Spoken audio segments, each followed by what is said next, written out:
Nous ouvrons à présent une page consacrée aux mineurs isolés. Ces adolescents arrivés seuls en France en quête d'un avenir meilleur. Bonsoir Marie Heidmann. Aujourd'hui, la collectivité européenne d'Alsace a dressé un état des lieux. C'est elle qui a l'obligation de prendre en charge ces adolescents. Combien sont-ils aujourd'hui en Alsace ? Eh bien Nadine, ils sont de plus en plus nombreux. À la fin de l'année dernière, ils étaient 910 en Alsace, 700 fin 2022 et seulement 90 en 2010, donc 10 fois plus en 13 ans. Et la tendance n'est pas prête de s'inverser au vu des migrations politiques et climatiques qui se multiplient. Alors la collectivité européenne d'Alsace, vous l'avez dit, se doit donc de les héberger, de leur assurer un accès à l'éducation, aux soins de santé et de les accompagner dans les démarches administratives.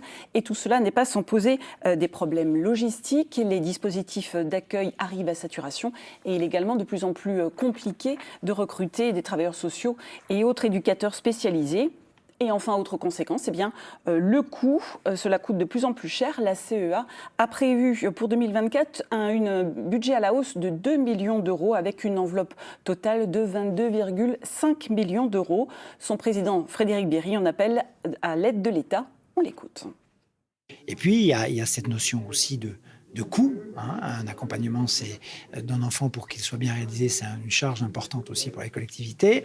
Et qu'aujourd'hui, nous considérons, les départements de France, que c'est la solidarité nationale, donc le pays qui est en responsabilité sur les politiques migratoires, devrait assumer financièrement le coût de cet accompagnement.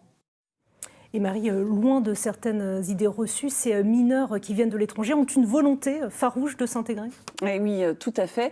Ils arrivent en moyenne à l'âge de 16 ans. Ce sont essentiellement des garçons. Ils ont donc environ 2 ans pour apprendre à parler le français, pour assimiler notre culture et se former à un métier.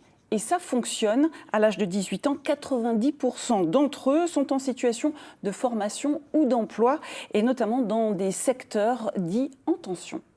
Merci beaucoup Marie pour ces informations. Et justement, nous avons rencontré de jeunes primo-arrivants, des adolescents accueillis par la fondation de la Maison du Diaconat à Strasbourg et à Haguenau, une structure chargée de favoriser leur autonomie et leur insertion. Reportage Sylvie Malal et Claire Perrault. Autour de la table, il y a Alassane qui vient de Côte d'Ivoire. Il y a aussi Alseni, originaire de Guinée, et Sako du Mali. Il est ici depuis à peine 2 semaines. Les parties de cartes avec l'éducatrice déclenchent forcément quelques rires. Des sourires derrière lesquels ils préfèrent cacher les dangers qu'ils ont dû affronter pour arriver jusqu'ici. Et là, je peux remettre un 8. Non, c'est pas bien passé. C'est trop compliqué. Combien de jours de voyage ? Bon, un mois. À peu près 1 mois. Ouais. Ils parcourent la moitié du monde pour arriver. Ils vivent des périls qui sont inimaginables pour nous, avec une seule chose en tête, réussir en France. Aller à l'école, faire un diplôme et s'intégrer à la société française. Alseni, lui, rêve de décrocher son CAP de plombier ou de couvreur.